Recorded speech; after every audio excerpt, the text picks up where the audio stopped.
He lost his marriage, his home, and walked away with almost nothing. But his dog refused to let him leave one place behind. A forgotten lake house, a name he hadn't spoken in years, and something buried beneath it. He thought he was starting over. He didn't know he was walking back into a life meant for him. Because sometimes, when everything is taken from you, God is just clearing the path to something greater. Before we begin, tell me where you're watching from, and if this story moves you, like and subscribe to Veteran Dog Stories. The morning light came in clean and quiet, the way it always had. It slipped through the wide glass panels of the suburban kitchen, soft and golden, laying itself across the marble island where Rowan Hale stood with both hands braced against the edge. Outside, the neighborhood looked like a brochure. Trimmed lawns, silent driveways, a sky too blue to argue with. Inside, something older than anger had already ended. Rowan was 43 years old. He stood a little over 6 feet tall, shoulders broad from years of disciplined training.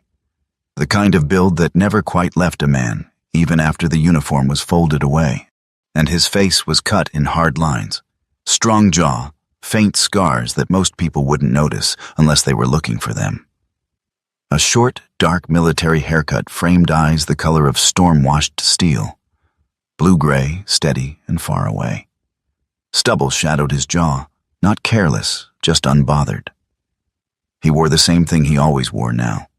An olive field jacket worn soft at the seams, a red and dark blue plaid shirt beneath it. Dark cargo pants, and boots that had seen more ground than most people ever would.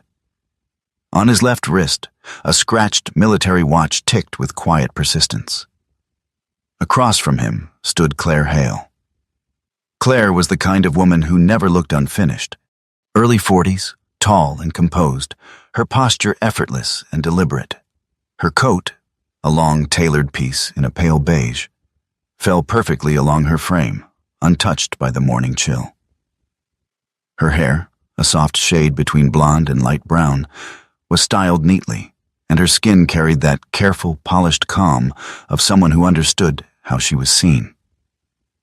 She wasn't cruel. That was the complicated part. She was simply certain. She slid the folder across the counter. "I had the attorney finalize everything," she said. Her voice was steady, practiced, not cold, but controlled. "It's cleaner this way." Rowan didn't open it right away, and he had spent years in places where hesitation could get someone killed. And yet now, standing in his own kitchen, he let the moment stretch. Not out of fear, out of something quieter, a kind of final listening. At his feet, Ash shifted. The German Shepherd was 5, maybe 6 years old. His body was all function, lean muscle beneath a thick black and tan coat, his stance balanced even at rest. His ears were upright, catching everything. His eyes, dark, intelligent, unsettlingly focused, moved not between objects, but between people. He wasn't looking at the room. He was reading it. Ash didn't lie down. He stayed on all fours, weight slightly forward, as if the air itself had changed density. Rowan noticed that. He always noticed that. Claire continued, filling the silence the way people do when they're uncomfortable with it. "The house stays with me. It always has been under my name, so that's straightforward. The accounts have been divided. You'll see the breakdown in Section 3. It's fair, Rowan." Fair. It was an interesting word. Rowan reached forward, pulled the folder toward him, and opened it. He didn't skim. He read each page slowly, methodically, his finger unconsciously tracing each line as if muscle memory had followed him out of the military and into this kitchen. Dissolution of marriage. Asset allocation. Transitional support. The language was clean, efficient, almost polite, like closing a file. His hand didn't shake. He had expected it might. Some part of him had braced for it, the tremor, the surge, the wave breaking over him all at once. But nothing came. Just a quiet, steady presence inside his chest, like a voice that had been waiting years to speak. He closed the folder. "I won't contest it," he said. Claire blinked. Not dramatically, just enough to reveal she had prepared for resistance, for raised voices, for something human and messy and difficult. Instead, Rowan gave her something simple. "I'll be out in 3 weeks," he added. "You can have the rest handled through your attorney." Ash exhaled softly. Not relief. Recognition. Claire nodded, slower this time. "That would be best." She gathered her coat, adjusting the sleeve as she moved. For a brief second, her eyes rested on Rowan's face, searching, perhaps, for something she had expected to see. He didn't give it to her. When the front door closed behind her, the house didn't feel empty. It felt released. Rowan stood there a while longer, listening to the silence settle. The refrigerator hummed. A car passed somewhere down the street.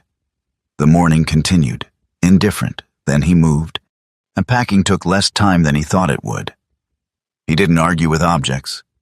That was something he had learned long ago. Don't negotiate with weight you don't need to carry. He took what mattered, which turned out to be very little. Clothes, but only the practical ones. The field jacket stayed on.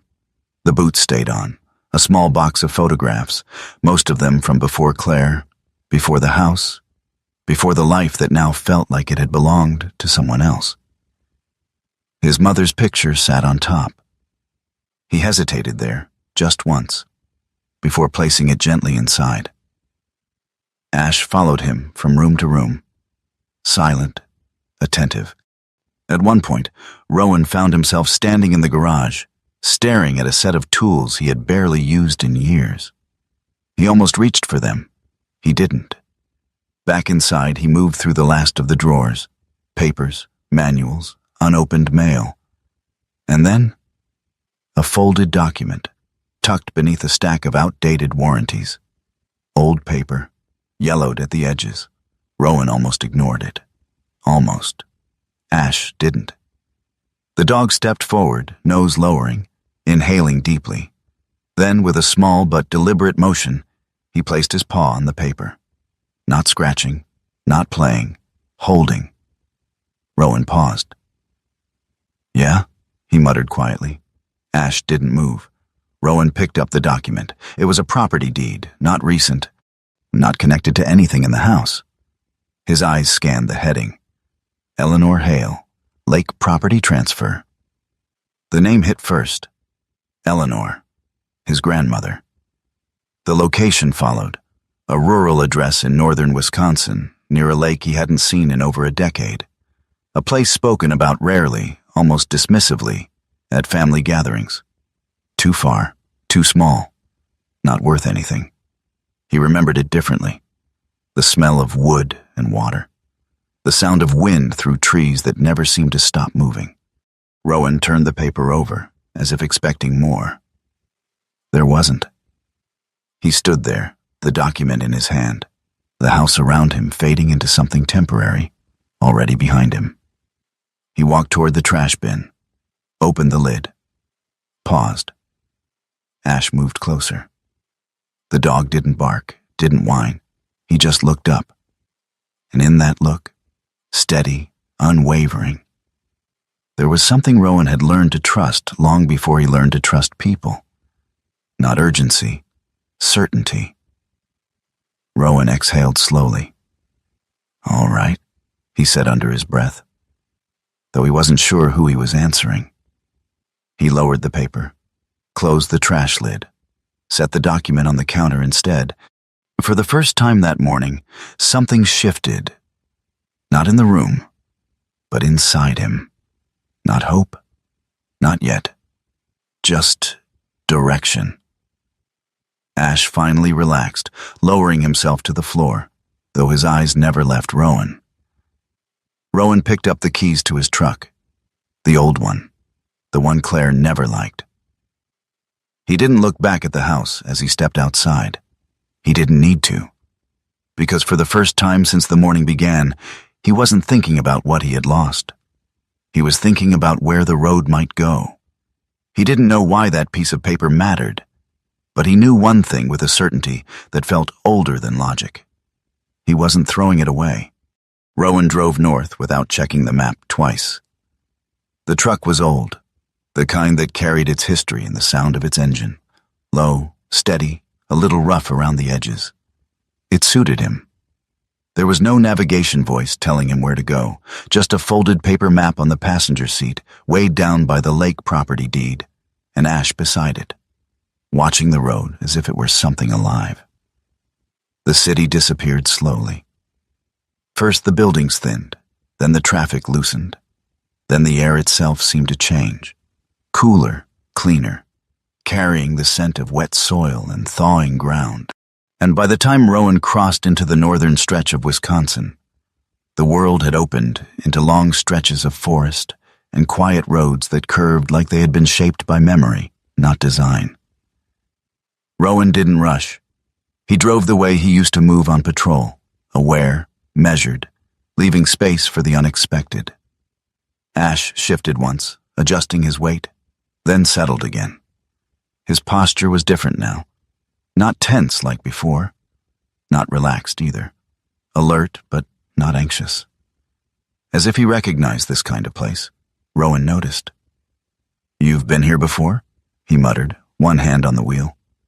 Ash didn't react, but his ears tilted forward slightly. That was enough. They passed through small towns that barely registered as towns.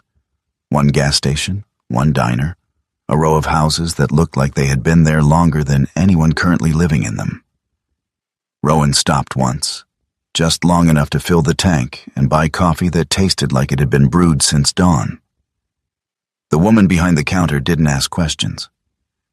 She was in her 60s, short and sturdy, with silver hair pulled into a tight bun and hands that moved with practiced efficiency. Her eyes flicked once to Rowan's jacket, then to Ash. "Dogs trained," she said, not as a question. "Yes, ma'am."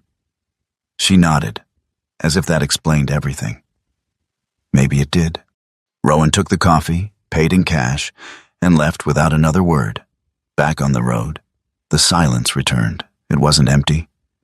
It was the kind of silence that let things rise. Memories came, but not the ones he expected. Not Claire, not the house, not the argument that never happened. Instead, he remembered a lake.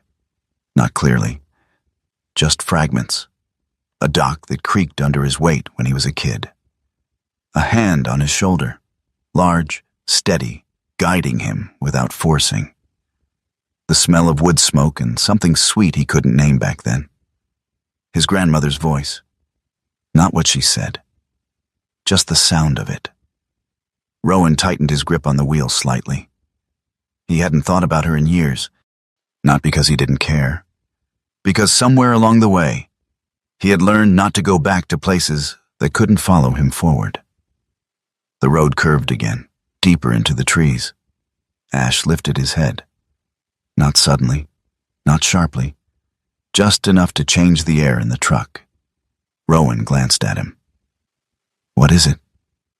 Ash's gaze had shifted, not to the road, but slightly off to the right, toward the tree line. His nose moved once, drawing in scent. His body leaned just a fraction, as if something beyond the visible had caught his attention. Rowan slowed the truck without thinking. There was nothing there. Just trees. Pine and cedar, thick and quiet, still. Ash didn't look away. And Rowan let the truck roll a little slower, then brought it back up to speed. "All right," he said quietly. "I see it." He didn't know what it was, but he trusted the signal. They drove for another hour before the road narrowed into something less maintained. Gravel replaced asphalt. The trees pressed closer, taller now, older. The sky filtered through in broken pieces. The address on the paper matched the sign at the turnoff. Larkspur Lake Road. The sign was tilted, paint chipped, like it had been ignored long enough to forget it mattered. Owen turned onto it. The truck moved slower now, tires crunching over gravel and loose stone. The branches arched overhead, forming a loose tunnel of green and shadow. The deeper they went, the more the outside world seemed to fall away, not disappear but recede, like a tide pulling back. Ash stood up. This time, there was no mistaking it. He moved forward in the seat, front paws braced, eyes fixed ahead. Rowan felt something tighten in his chest, not fear, recognition. The road dipped, curved once more, and then the trees opened. The house stood at the edge of the lake like it had been waiting. It was smaller than Rowan remembered. Or maybe he had been smaller then. The structure leaned slightly to one side, not dangerously, but enough to show time had worked on it without interruption. The wood siding had faded to a deep, weathered red. The roof sagged in one corner. The front porch tilted, its steps uneven, one board cracked clean through. But it was still standing. Behind it, the lake stretched out, wide, still, reflecting the sky in a way that made it look deeper than it was. The water wasn't bright. It was clear, honest. To the right of the house, set back just a little, stood a small wooden shed. Its door hung slightly ajar. The structure leaned more than the house did, like it had almost given up, but hadn't quite finished the decision. Rowan cut the engine. Silence dropped in immediately. No traffic, no distant noise, just wind moving through trees and the faint sound of water touching the shore. Ash didn't wait. He jumped out of the truck the moment Rowan opened the door, landing lightly on the gravel and pausing just long enough to orient himself. Then he moved. Not running. Walking with purpose. Rowan followed more slowly. The ground felt different under his boots, softer, uneven, real in a way pavement never was. Each step carried weight, not just physically, but something else. Like stepping into a place that remembered you even when you didn't remember it properly. He reached the porch. The wood creaked under him, protesting but holding. He opened the door. It stuck for a moment, then gave way. The smell hit first. Cedar, old fabric, dust layered over memory. The air inside wasn't stale. It was still, like it had been waiting for movement. Rowan stepped in. Light filtered through the windows in narrow beams, catching dust in the air. The furniture remained where it had been left, covered in sheets that had once been white. A couch, a table, a chair near the window that faced the lake. Nothing had been taken. Nothing had been touched. Ash moved past him, slower now.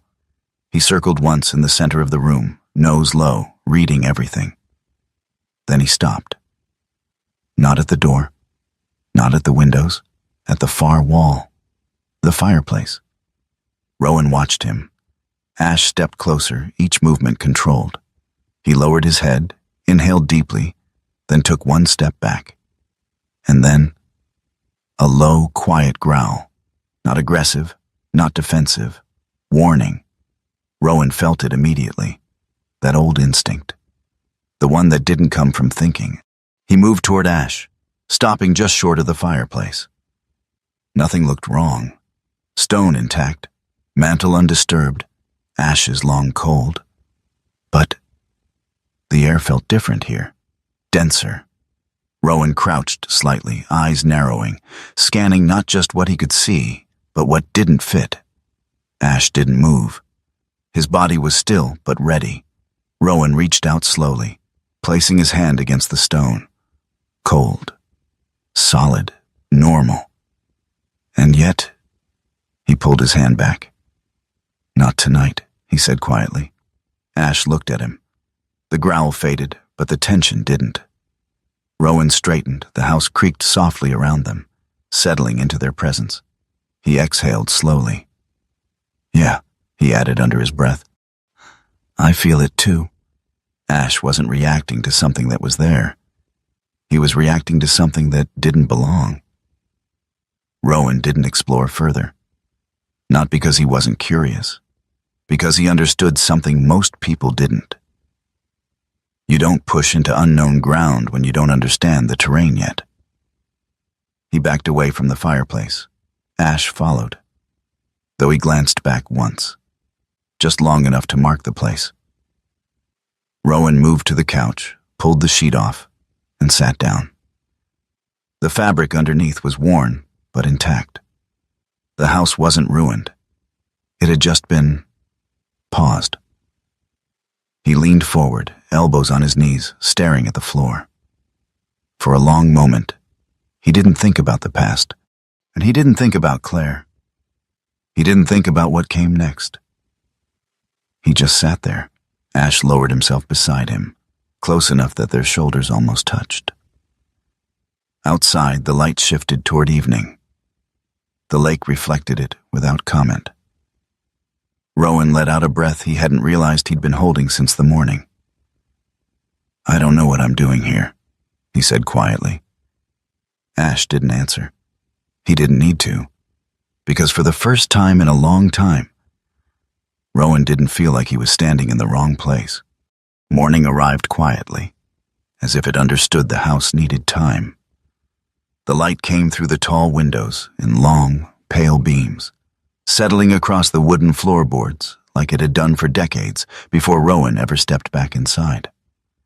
Outside, the lake held its stillness, a sheet of glass broken only by the occasional ripple of wind.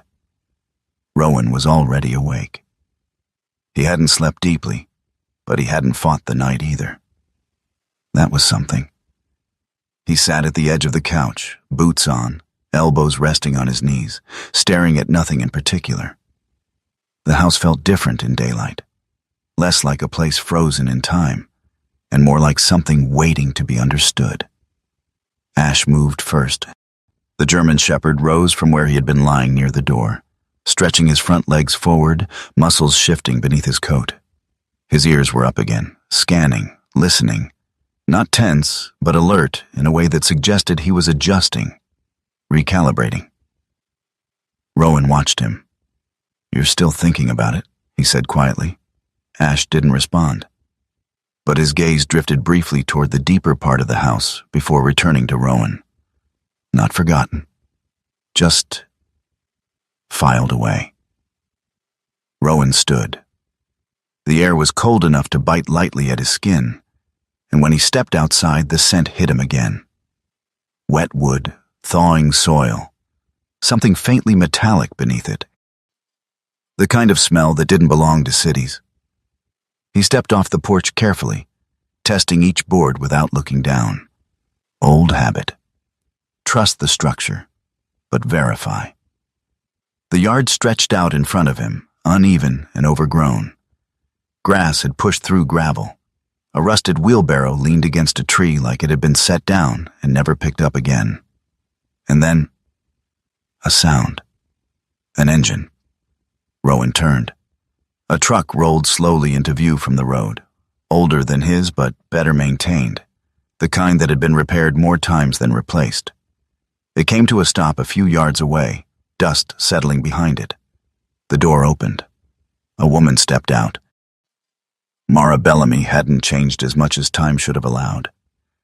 She stood around 5'8", lean and built for movement rather than display. Her moss-green Ranger parka hung naturally on her frame, worn but cared for, and beneath it a gray sweater peeked out at the collar. Her dark outdoor pants were tucked into waterproof boots that had seen real terrain, not decoration. Her hair, chestnut brown, was pulled back low, practical, with loose strands catching the light. Her face carried sharp lines, softened by something quieter. Experience, maybe. Or restraint. Her eyes found Rowan immediately. "Rowan Hale," she said. Not a question. Rowan gave a small nod. "Mara." She walked closer, hands tucked into her jacket pockets, her steps steady, deliberate. Up close, Her gaze lingered on his face for a moment, taking in the weight he carried without asking for an explanation. "You got thinner," she said. It wasn't an insult. It was an observation. Rowan let out a faint breath that might have been the beginning of a smile. "Yeah." Mara glanced past him toward the house, then toward the lake. "Didn't think you'd come back," she said. "Didn't plan to." "That's usually how it works." Ash stepped forward then, placing himself slightly between Rowan and Mara. Not aggressively, but with awareness. Mara noticed immediately. Her eyes dropped to the dog. "German Shepherd," she said. "Working line." Rowan nodded. "K9. Mara crouched slightly, not reaching, not invading space, just lowering herself enough to meet Ash at eye level without challenging him. "Hey," she said softly. Ash didn't approach. But he didn't pull back either. After a moment, he blinked once, slow. That was permission enough. Mara stood again. "He's good," she said. "Not just trained, thinking." Rowan didn't answer. He didn't need to. A second engine cut through the air before silence could settle again. This one louder, rougher. Rowan turned just as another vehicle came up the road, a faded brown pickup that looked like it had been held together by habit more than maintenance. It stopped harder than Mara's had. The door opened with a creak. Otis Wren stepped out like he had all the time in the world. He was in his early 70s, though age sat on him unevenly. His back was slightly curved, but his movements were deliberate, never rushed. His face was a map of years. Deep lines, weathered skin, eyes the pale blue of cold mornings. His gray hair was thin but stubborn, combed back without much concern for precision. He wore the same thing he probably wore most days: a brown canvas jacket faded at the elbows, a flannel shirt underneath, dark work pants, and boots that had outlived several owners. In one hand he carried a small metal toolbox. In the other, a tin wrapped in cloth. He looked at Rowan for a long moment before speaking. "Eleanor's boy," he said. Rowan straightened slightly. "Grandson," he corrected. Otis nodded once. "Close enough." He walked past them without waiting for an invitation, stepping onto the porch and testing the boards with the toe of his boot. "This'll give in another winter," he said casually. Then he turned back, holding up the tin slightly. "Apple bread," he added. "My sister used to make it. Figured someone should keep the tradition honest." Rowan stepped forward, taking the tin. "Thank you." Otis waved it off. "Don't thank me yet," he muttered. "You'll need help before you need food." Mara leaned lightly against the truck beside her, watching the exchange with a faint, knowing look. Otis turned his attention fully to Rowan now. "She didn't leave this place to just anyone," he said. Rowan met his gaze. "I didn't even know she left it." Otis studied him for a moment longer. "Yeah," he said quietly. "That tracks." He glanced toward the lake. "Your grandmother wasn't poor," he added. "She just didn't measure wealth the way most people do." Rowan said nothing, because something in that sentence felt like it belonged somewhere deeper than conversation. They got to work without making a plan. Otis handed Rowan a hammer like he expected him to know what to do with it. Mara pulled on gloves and started clearing debris from the porch without asking. Ash moved between them, observing. At first it was simple. Loose boards, rusted nails, dust and rot. Rowan worked with steady hands, but not perfect ones. He drove a nail too hard once, splitting the wood slightly. He paused, adjusted, learned the pressure. Otis noticed. Didn't comment. Just nodded once. Ash, meanwhile, proved himself less flawless than memory might have suggested. At one point, he suddenly darted toward a corner of the yard, barking sharply and pawing at the ground. Rowan moved quickly, instincts snapping into place.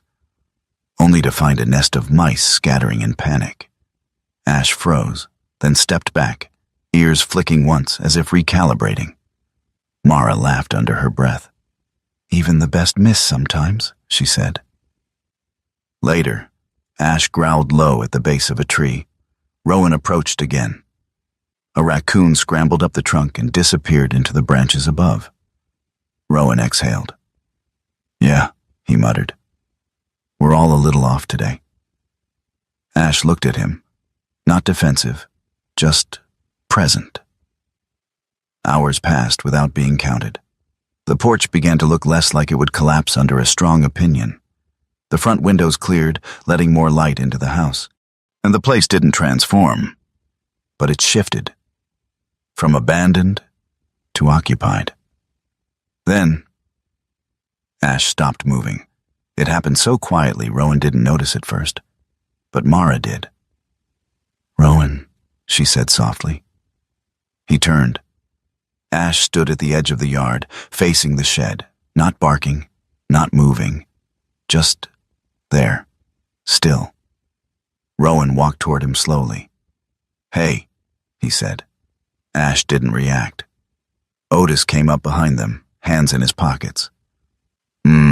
He hummed. Rowan glanced back. "What?" Otis nodded toward the shed. "She didn't keep what mattered in the house," he said. Rowan frowned slightly. "What does that mean?" Otis shrugged one shoulder. "Say, means if she wanted something found." "She didn't make it easy." Rowan looked at the shed, then at Ash. And for the first time, it didn't feel like he had come here to fix a house. It felt like he had walked into something that had already been waiting for him. Rowan didn't go to the shed. Not yet. He stayed where he was, standing beside Ash, letting the moment settle instead of forcing it forward. Because somewhere deep in his chest, that same quiet voice from before returned. Not loud, not urgent, just steady. And for the first time since he arrived, Rowan understood something simple. He wasn't just staying, he was beginning. Rowan did not go to the shed that evening. He could have. The distance between the porch and that leaning wooden structure was no more than 30 steps. And yet it felt like crossing into something that required a different kind of readiness. Not physical, not even mental. Something quieter than that. So he waited. The sky dimmed slowly, bleeding from pale gold into a soft, cold blue. The lake mirrored it all without comment, holding the light longer than the land. Mara had already left, her departure as simple as her arrival. One nod, one last look at Rowan, as if measuring something she chose not to name. Otis stayed longer.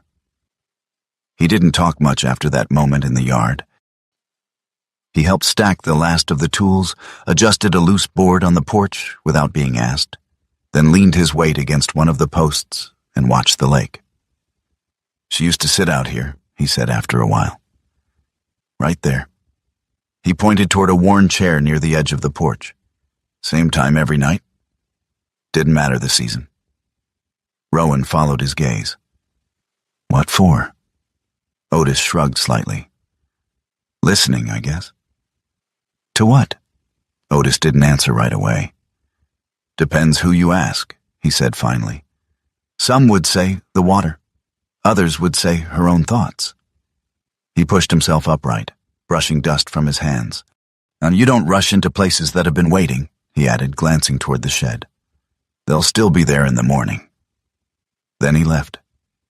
Just like that. No goodbye speech, no instructions. Rowan stood alone again. Ash lingered near the edge of the yard, eyes still drifting back to the shed. But he didn't move toward it. Not this time. Not in the dark. That was enough for Rowan. They went inside. The house creaked as the night settled around it. Rowan found a lantern in one of the drawers, wiped the dust from its glass, and lit it with a steady hand. The warm glow softened the sharp edges of the room, turning shadows into something less threatening. He ate little. Bread from the tin Otis had brought. Water from a bottle he'd carried with him. Ash stayed close, lying near the door, head resting on his paws but eyes open longer than usual. Rowan stretched out on the couch again, the same place as the night before. But this time, something had shifted. He wasn't just passing through the space. He was occupying it. That thought followed him into sleep. Morning came colder. A thin layer of frost had settled over the yard, clinging to the grass and the edges of the porch like something temporary that hadn't yet decided whether to stay. Rowan stepped outside, breath visible in the air, boots crunching lightly beneath him. Ash moved ahead of him, not running, not hesitant, just certain. The shed. Rowan didn't call him back. He followed. The closer they got, the more the structure revealed itself. The wood was warped, the hinges rusted, one corner leaning enough to suggest it wouldn't survive another harsh winter without attention. The door hung slightly open. Ash reached it first. He paused, nose lifting, drawing in the air. Then he stepped inside. Rowan stopped just outside for a moment. The smell reached him before the details did. Old wood, damp earth, a faint trace of something sharper, oil, maybe, or metal. He stepped in. The light was weaker here, filtering through a small clouded window that let in just enough to shape the shadows without dispelling them. Dust hung in the air, disturbed only by Ash's movement. The shed was small, 14 by 20 maybe, simple, functional. Tools lined the walls, most of them old, some rusted, others still intact. A row of wooden-handled shovels. A rake missing half its teeth. Coiled rope hanging from a nail, a workbench against the far wall, cluttered but not chaotic. This wasn't neglect. This was abandonment. There was a difference. Rowan stepped further in, boots stirring the dust, and Ash moved to the right side of the shed, near the wall where several burlap sacks had been piled. He sniffed once, twice, then pawed lightly at the edge of one. Not urgent, but insistent. Rowan approached slowly. "All right," he murmured. He crouched, gripping the top of the first sack and pulling it aside. It was lighter than it looked. The contents long gone or settled into something insignificant. Nothing beneath. Ash didn't move. Rowan reached for the second sack. This one resisted slightly, heavier but still manageable. He dragged it back, revealing only more worn wood beneath. He exhaled quietly. "You're sure about this?" Ash's ears flicked. No movement, just presence. Rowan moved the third sack. This one shifted differently. There was a weight beneath it that didn't belong to fabric or dirt. Rowan's hand paused. Slowly, deliberately, he pulled the sack aside. And there it was. A small tin trunk. Faded green, paint worn thin at the edges, leather straps cracked but intact. A brass padlock held it shut, dulled by time but still functional. Rowan stared at it. He didn't reach for it immediately. Instead, he sat back slightly on his heels, studying the object like it might change if he looked at it long enough. Ash stepped closer. He didn't touch the trunk. He simply sat beside it, waiting. Rowan hadn't known what he was looking for. But the moment he saw the trunk, something inside him shifted. Not like finding something lost, but like being found. Rowan stood, lifting the trunk carefully. It was heavier than it should have been for its size, and he carried it out of the shed and back toward the house, each step measured, as if the ground itself required acknowledgement. Inside, he set it on the kitchen table. The light was better here, clearer, more honest. Ash remained at his side, watching. Rowan ran a hand over the surface of the trunk, feeling the grooves, the imperfections, the quiet history pressed into metal and leather. "All right," he said softly. "Let's see what you left behind." He tried the latch. Locked, of course. Rowan exhaled through his nose, glancing around the room. "Key," he muttered. Ash shifted. Not toward the trunk this time, toward the living room. Rowan followed. The shelves were lined with old books and notebooks, some leaning, some stacked, all carrying the same thin layer of time. Rowan began pulling them down one by one, flipping through pages that smelled of ink and age. Then, a small cloth-bound journal, different from the others, darker, more worn. He opened it. The handwriting was unmistakable. Eleanor's. Neat, precise, consistent. He flipped through pages filled with notes, dates, observations, small sketches of plants, water levels, weather patterns. A life recorded not in events but in attention. Rowan slowed. Something tugged at his memory. The back cover. He turned to it. And there, taped carefully inside, a small brass key, attached with a strip of faded ribbon. Under it, in Eleanor's hand, a single line. For Rowan. When the time is right. Rowan didn't breathe for a second. Then he did. Slowly. Ash stood beside him, closer now. Rowan took the key. His fingers felt different holding it, not heavier, but anchored. He walked back to the kitchen. The trunk waited exactly where he had left it. Unchanged. Patient. Rowan inserted the key into the lock. It fit perfectly. Of course it did. He turned it. A soft click. Not loud, but final. Rowan paused, not out of fear, out of respect. Then he opened the trunk. Inside, layers, carefully arranged. On top, several leather-bound ledgers, their covers worn but intact. Rowan lifted one, opening it to find page after page of detailed entries. Plantings, harvests, water measurements, notes about soil conditions. Decades of work. Not guesses, not estimates. Knowledge. Beneath them, a small velvet pouch.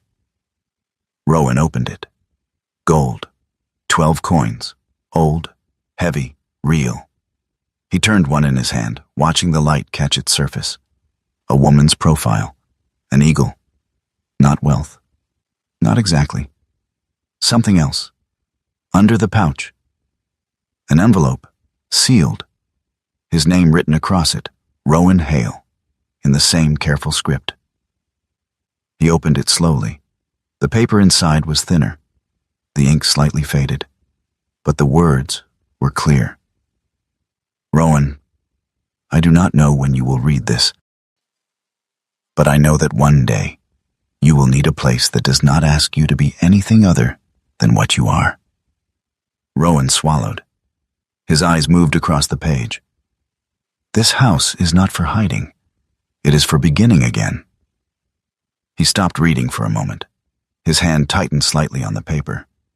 Ash moved closer, not pressing, just there. Rowan lowered himself into the chair beside the table.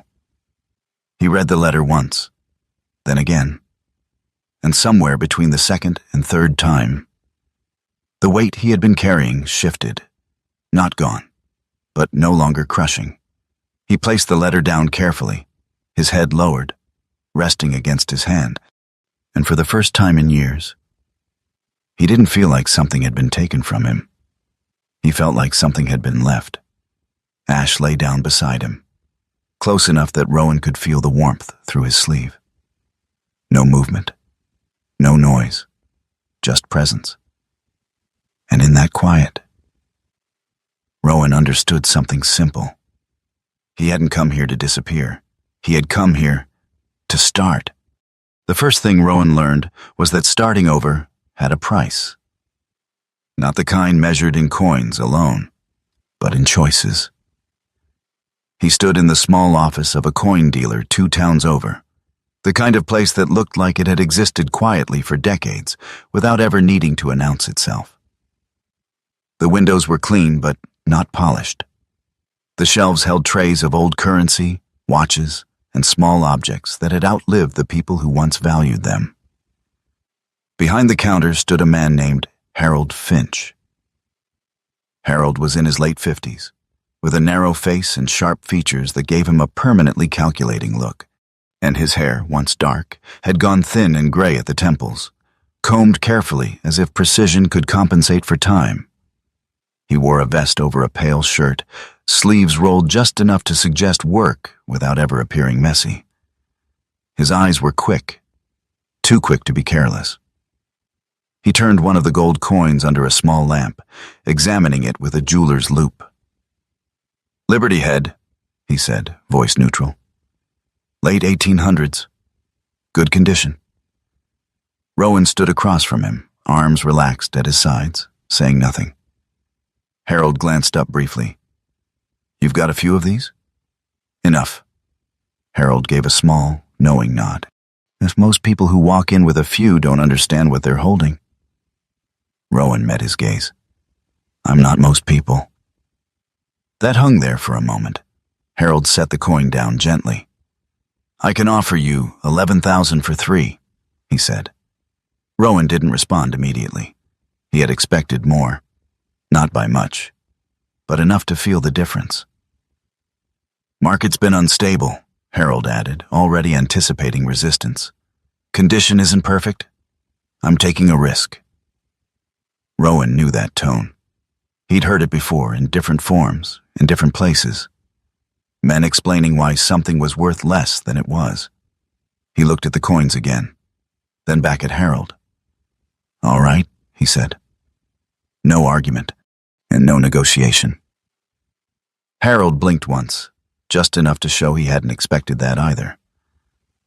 "All right," he repeated. The transaction was quick after that. Cash, receipt. No conversation beyond necessity.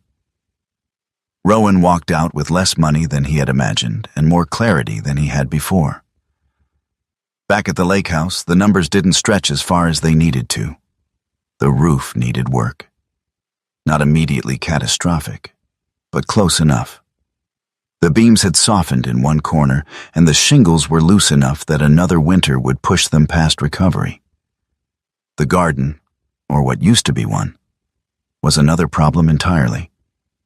Overgrown, choked, the soil uneven, patches of rot mixed with places that still held life under the surface. Rowan stood between the two. Roof or ground, shelter or growth. Ash stood beside him, watching. "You don't get both," Rowan muttered. Ash's ears flicked once. Not an answer, just acknowledgement. Rowan exhaled slowly. "All right," he said. "We start with what keeps us alive." The roof. The work was slower than he expected. Not because he couldn't do it, but because he wasn't used to doing it alone. He measured twice, cut once, climbed carefully, adjusted weight without thinking. His body remembered how to move under pressure. But this wasn't pressure. This was patience. And Ash stayed below most of the time, circling the yard, occasionally stopping to watch Rowan on the roof as if calculating angles and outcomes in a way only he understood. By the third day, Rowan's hands were raw. By the fifth, the roof held. Not perfect, but solid. Enough. He climbed down at dusk, boots hitting the ground with a dull, final thud. Ash approached immediately, sniffing his hands, then his jacket, checking him in a way that had nothing to do with curiosity and everything to do with habit. "Yeah," Rowan said quietly. "Still here." The garden was different. There was no straight line to follow, no clear objective. Just earth. And Rowan stood at its edge the next morning, shovel in hand, staring at something that didn't respond to force the way most things in his life had. That's when he heard the truck. Slower this time. He turned as it came up the road, dust rising behind it in a soft cloud. The man who stepped out looked like he belonged to the land in a way Rowan immediately recognized. Caleb Dunn was in his late 40s, broad-shouldered but not heavy, the kind of strength built over years of physical work rather than training. His face was sun-worn, lines set deep from time spent outdoors, and his beard was short, uneven, more practical than styled.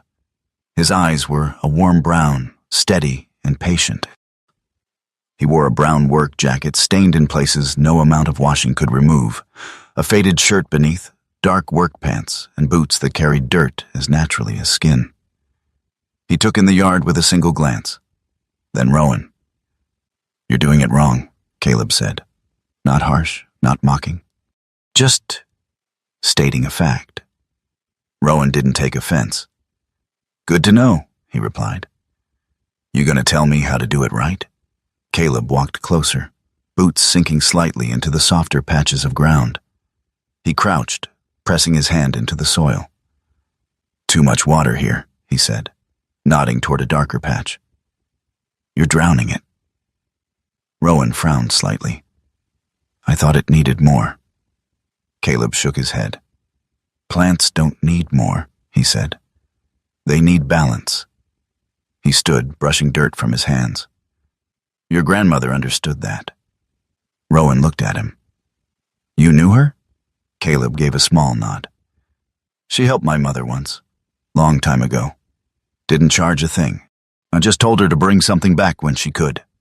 He glanced around the garden again. "I figure this is me bringing something back." Ash suddenly moved, fast, sharp, crossing the yard and stopping at a patch of ground Rowan had just watered. He didn't bark. He didn't dig. He just stood there, staring down at the soil like it had said something. And for a brief moment, Rowan felt it too. Not a sound, not a movement, just a quiet certainty that something beneath the surface wasn't right. Caleb walked over, following Ash's gaze. "Yeah," he murmured. "That's where it's off." He nudged the ground with the toe of his boot. "Too wet," he said. "Roots'll rot." Rowan stepped closer. He hadn't seen it before. Now he did. A subtle difference in color, in texture. He exhaled. "All right," he said quietly. "Show me." The days that followed didn't look like progress. At least not the kind Rowan was used to. He made mistakes, overwatered again, cut a branch too close to the base, killing something that might have lived. Misjudged timing. Caleb didn't correct everything immediately. Sometimes he let Rowan fail first. "Better you see it," he said once, watching Rowan stare at a withering plant. "That way you remember." Ash adapted. He learned the boundaries of this new kind of work. Sometimes he got it right. Pausing at patches of ground that were too damp, sniffing areas Rowan hadn't checked yet. Other times he hesitated, uncertain, looking back at Rowan instead of leading. And in those moments, Rowan understood. They were both learning something new. The call came in the evening. Rowan was at the sink, rinsing dirt from his hands, when the phone vibrated against the counter. He didn't need to look at the name. He already knew. Claire. The sound filled the small kitchen in a way that didn't belong. Ash lifted his head immediately, ears forward. Rowan stared at the phone for 3 rings. 4. Then he picked it up. "Yeah." A pause, then her voice. "Rowan." Same tone, the same control, but something underneath it, less steady. "I heard you're up north," she said. "At that property." Rowan didn't answer. "I also heard," she continued carefully, "that there's value there, more than we thought." There it was. Not memory, not regret. Information. Rowan leaned back slightly against the counter. "You didn't call to ask how I am." It wasn't a question. Claire exhaled softly. "I thought we could talk." "About what?" Another pause, then, "About reconsidering things." Rowan closed his eyes for a second. Not out of pain, out of recognition. He had spent years believing what they had was something real. Now, hearing her like this, he understood what it had been. and what it hadn't. No, he said. Simple, final. Silence stretched on the other end. Then Claire spoke again, quieter. You're making a mistake. Rowan looked out the window, at the yard, at the uneven ground, at Ash, sitting just beyond the porch, watching the horizon like it mattered. Maybe, Rowan said. Then he ended the call. He stood there for a long moment after, not moving, not thinking, just letting the absence settle. Ash walked back toward him, stopping a few feet away. Not rushing, not pressing. Rowan looked down at him. Then slowly, something shifted behind his eyes. Not anger, not relief. Understanding. What Rowan lost that morning in the city wasn't love. It was the version of himself that had learned to stay where he didn't belong. He stepped outside. The air had cooled again, the edge of night settling in. Rowan walked to the edge of the garden, boots sinking slightly into the soil. It wasn't fixed, not even close. But it wasn't dead either. Ash stood beside him, not leading, not warning, just there. Rowan exhaled slowly. All right, he said under his breath. We keep going. Summer did not arrive gently. It came with heat that settled into the ground and refused to leave, with long days that stretched work into exhaustion and nights that offered little in return. The air thickened. The soil hardened in some places and turned sour in others. And Rowan began to understand something Caleb had not needed to say out loud. This land would not reward effort blindly. It demanded understanding, and Rowan didn't have enough of it yet. The money ran thinner than he had planned. Supplies cost more, repairs took longer. Small mistakes added up in ways that didn't feel small when he counted what was left in the envelope at the end of each week. The garden fought him. Some patches held, others died quietly. Leaves yellowed where they shouldn't. Roots softened where they should have held firm. Rowan adjusted, corrected, tried again. But every lesson came with a cost. By mid-July, his hands were cut in places he hadn't noticed happening. His shoulders ached constantly. Sleep came, but not deeply. Ash stayed with him through all of it. Not as a solution, as a presence. The German shepherd moved through the yard with a quieter rhythm now, no longer reacting sharply to every unfamiliar scent, but still attentive, still watching. His instincts remained, but even those seemed to adjust to the uncertainty around them. Some days, he was right, yet he would pause near a patch of soil, nose low, lingering just long enough for Rowan to notice. And when Rowan checked, the ground would be too damp, too soft, already starting to fail beneath the surface. Other days, Ash hesitated, standing still, looking back, waiting. And Rowan had to decide without him. Those were the harder moments, because they reminded him this wasn't a mission. There was no clear objective, no command to follow, just choice and consequence. Caleb came and went without schedule. Sometimes he stayed for hours, showing Rowan how to read the ground, not just by sight but by feel, pressing fingers into soil, lifting small clumps, letting them fall apart in his palm. Too tight, Caleb would say. Roots can't breathe. Or, too loose, nothing holds. He didn't lecture, he corrected. And sometimes, he said nothing at all, which, Rowan learned, meant he was supposed to figure it out himself.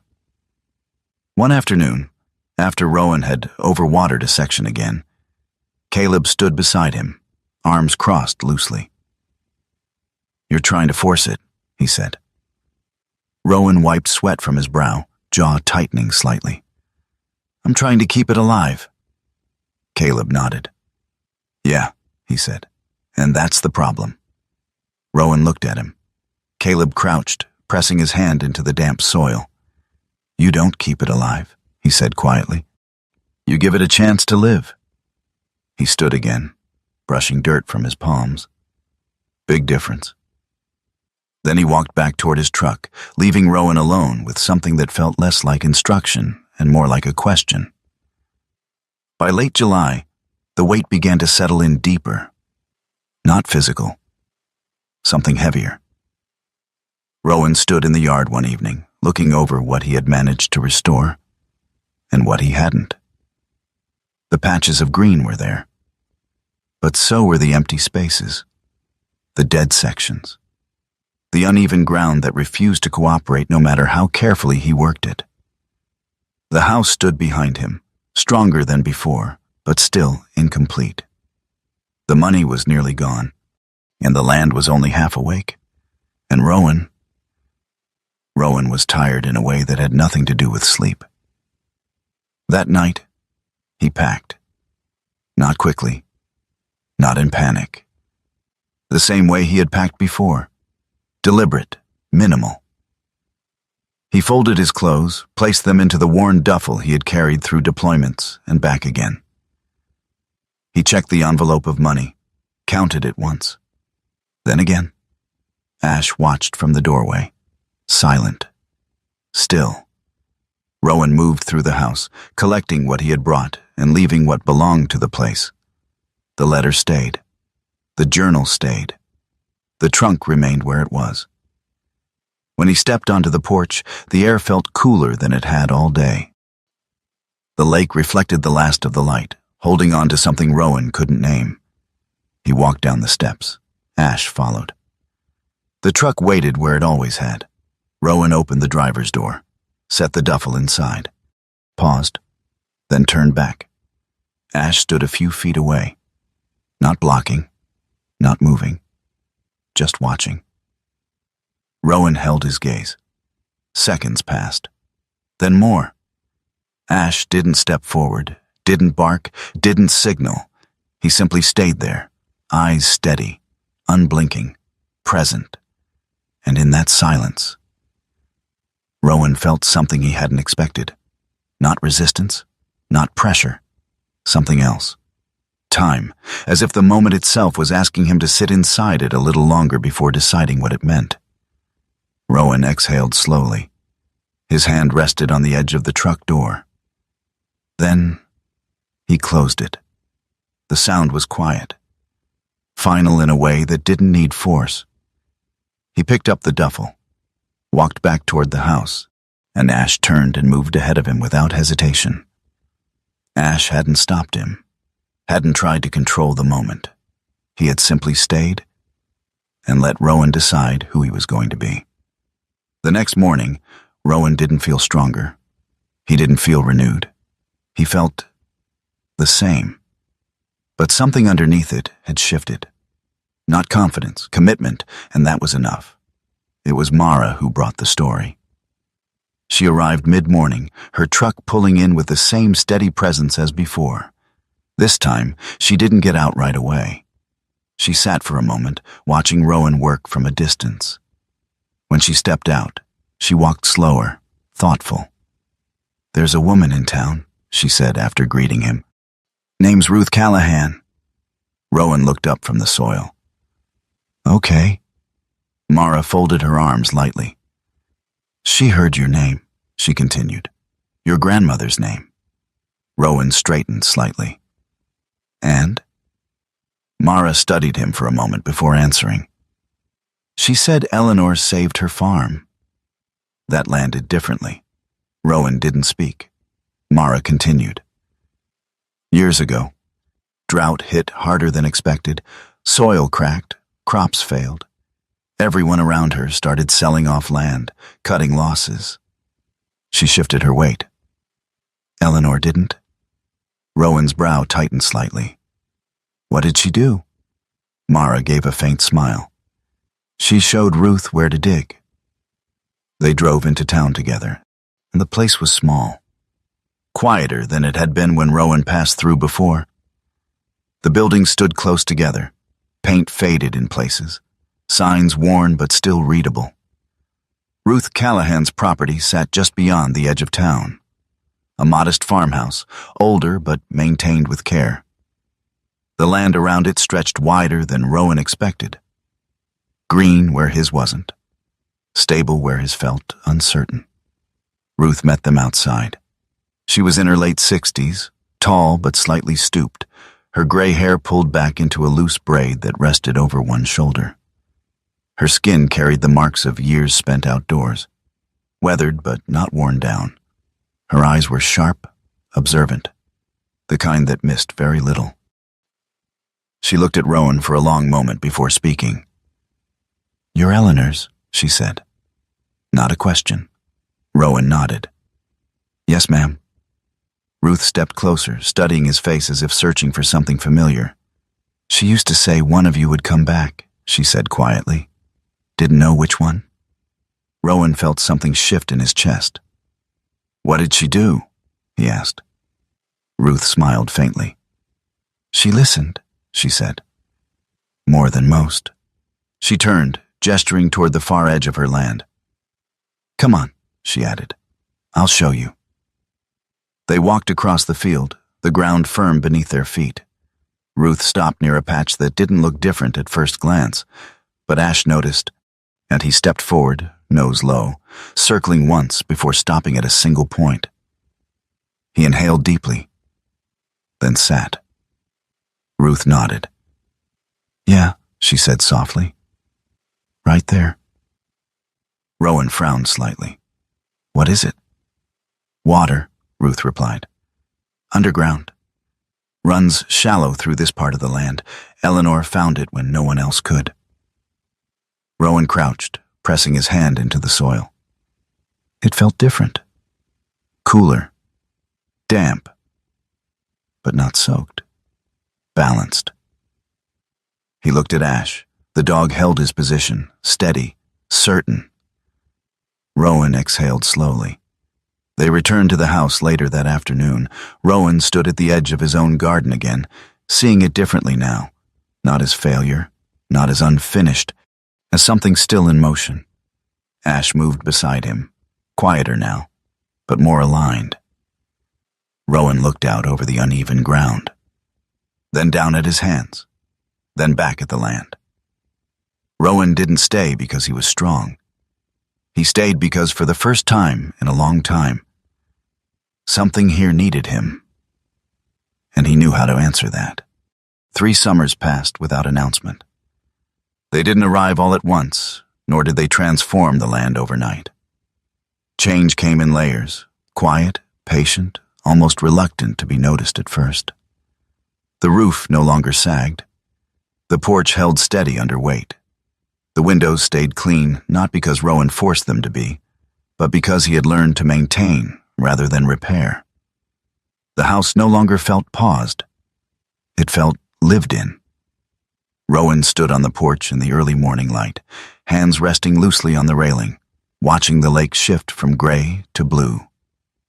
The air carried that same mix of cedar and water he remembered from childhood. But now, it no longer felt like memory. It felt like presence. At 46, Rowan still carried the same frame, broad shoulders, steady posture, but time had softened the sharp edges of him. Not physically. His face still held its angles, the faint scars unchanged, the stubble still lining his jaw. But there was something quieter in his eyes now. Less distance, more recognition. He no longer scanned the world for threats. He watched it for patterns. Behind him, the house stirred. A kettle clicked softly in the kitchen. Floorboards shifted under familiar weight. The small routines of a place that had accepted him. Ash stepped out a moment later. The German Shepherd moved slower now. Not weak, just deliberate. His black and tan coat had grayed slightly around the muzzle, the edges of time visible but not diminishing. His body remained strong, though the sharpness of his movements had softened. Where once he reacted instantly, now he considered first. But his eyes? His eyes hadn't changed. Still deep, still focused, still aware in a way that didn't rely on speed. He walked to Rowan's side and lowered himself carefully to the porch floor, positioning himself exactly where he always had. Close enough to feel Rowan's presence, far enough not to crowd it. Rowan glanced down. "Morning," he said quietly. Ash's ears flicked once. That was enough. The garden had become something else and not nearly. What had once been uneven ground and uncertain growth now stretched in quiet rows. Not rigid, not controlled, but guided. Native plants filled the space, chosen not for appearance but for balance. Flowers that returned without force. Herbs that held their place through changing seasons. Soil that no longer resisted. Rowan didn't call it a garden anymore. Caleb had corrected him once. "This isn't a garden," he'd said, leaning against the fence one afternoon. "Gardens are for people. This," he gestured to the land, "this is something that knows how to live without you. You're just helping it remember." Caleb Dunn still came by. Not as often. And not because he wasn't needed, but because he wasn't required anymore.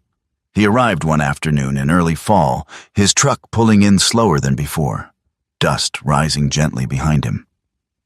He stepped out the same way he always had, boots hitting the ground with quiet certainty, his brown work jacket worn thinner now at the elbows, his beard carrying more gray than Rowan remembered from the first time they met. He walked the land without speaking. That was his way. He crouched once, pressing his fingers into the soil, then stood again, brushing his hands off slowly. "Yeah," he said. Rowan leaned against the fence nearby. "Yeah, what?" Caleb glanced at him. You stopped trying to control it," he replied. Rowan exhaled softly. "Took me long enough." Caleb gave a small shrug. "Some people never get there." Rowan had started working with dogs again. Not in the way he used to. No deployments, no structured commands shouted across open terrain. Something smaller, something closer. A local volunteer program had asked him to help train search and rescue dogs for low-risk operations. Lost hikers, missing campers, situations where patience mattered more than force. Rowan had said yes. Not because he missed it, because he understood it differently now. The training field sat just beyond the edge of town, a wide stretch of land marked by uneven terrain and scattered tree lines. That's where he met Daniel Pike. Daniel was in his early 30s, tall but slightly hunched in posture, as if he had grown faster than his confidence could keep up. His blonde hair was cut short but uneven, his face still carrying the softness of someone who hadn't fully settled into himself yet. His hands moved quickly when he spoke, as if trying to keep pace with thoughts that arrived faster than he could organize them. He handled a young shepherd mix named Lila. The dog was barely 2, lean, energetic, her movements sharp but inconsistent. Her coat was a mix of tan and black, not as refined as Ash's, but her eyes held the same intensity. Curious, searching, sometimes unsure. Daniel struggled. Not with effort, with patience. "She's not listening," he said one afternoon, frustration tightening his voice. Rowan stood beside him, arms folded loosely. "She is," Rowan replied. Daniel frowned. "Then why isn't she doing what I'm telling her?" Rowan nodded toward Lila. "Because you're telling her what you want," he said. "Not what she understands." Daniel blinked. Rowan stepped forward, crouching slightly, lowering himself to Lila's level without reaching for her. He waited. The dog shifted, watched him, then moved closer on her own. Rowan glanced back at Daniel. "Don't lead," he said quietly. "Be where they need to come to." Daniel didn't answer, but he listened. Ash stood at the edge of the training field that day, watching, not stepping in, not correcting. And Rowan realized something he hadn't seen before. Ash wasn't guiding anymore. He was choosing to stay. The shift was subtle, But once Rowan saw it, he couldn't unsee it. Ash no longer moved first. He no longer anticipated every decision, and instead he positioned himself where Rowan needed him to be. Quiet, steady, present. Not leading, not correcting, just there. And somehow, that mattered more. The town had accepted Rowan in the way small places do. Without ceremony, without announcement. People stopped asking where he came from. They started asking how things were going. Ruth still sent produce when her harvest ran strong. Mara stopped by less often, but when she did, she stayed longer, sitting on the porch with Rowan in the evenings, watching the lake the same way Eleanor once had. Otis had grown quieter. Age had settled deeper into his bones, his movements slower, his visits less frequent, but more deliberate. He came one evening just before sunset, carrying nothing this time. No tools, no food, just himself. He sat on the porch beside Rowan, both of them facing the water. "You did all right," Otis said after a long silence. Rowan shook his head slightly. "Still working on it." Otis let out a soft breath. "That's the point," he replied. The sun lowered slowly. The lake caught the light, turning it into something warmer, deeper. Ash lay at Rowan's feet, his body relaxed but aligned, as if even in rest, he understood where he belonged. Rowan rested his hands on his knees, gaze fixed on the horizon. For a moment, he allowed himself to look back, not in regret, in recognition. The morning in the kitchen, the folder, the silence that followed, the road that led him here. He had thought that was the end, that something had been taken from him, stripped away, left behind. But sitting here now, with the house behind him, the land before him, the quiet weight of presence at his side, Rowan understood. Nothing had been taken. What had been removed was something that no longer belonged to him. He hadn't lost his life that morning. He had been given back the part of it that had been waiting all along. The light faded. The air cooled. The lake settled into darkness without resistance. Rowan leaned back slightly in his chair, eyes still on the horizon. The ash shifted closer, resting fully against his leg now, not out of need, but out of choice. Rowan reached down, resting his hand lightly on the dog's neck. No command, no expectation, just contact. And in that quiet moment, there was no question left about where he belonged. Sometimes the miracle isn't loud. It doesn't arrive like a storm or a sudden answer. It comes quietly, like a road you didn't plan to take, a place you almost walked away from, or a moment when everything seems broken. But something in you decides to stay. Maybe that's how God works. Not by giving us everything we asked for, but by guiding us back to what we were meant to find. A purpose we forgot, a strength we didn't know we still had, a place where our life finally makes sense again. Rowan thought he had lost everything, but what he really lost was the life that wasn't meant for him, and what he found was the one God had been preparing all along. If you're watching this right now and you feel lost or tired or like something in your life has ended, don't rush to leave the place you're in. Sometimes, the beginning is hidden inside the ending.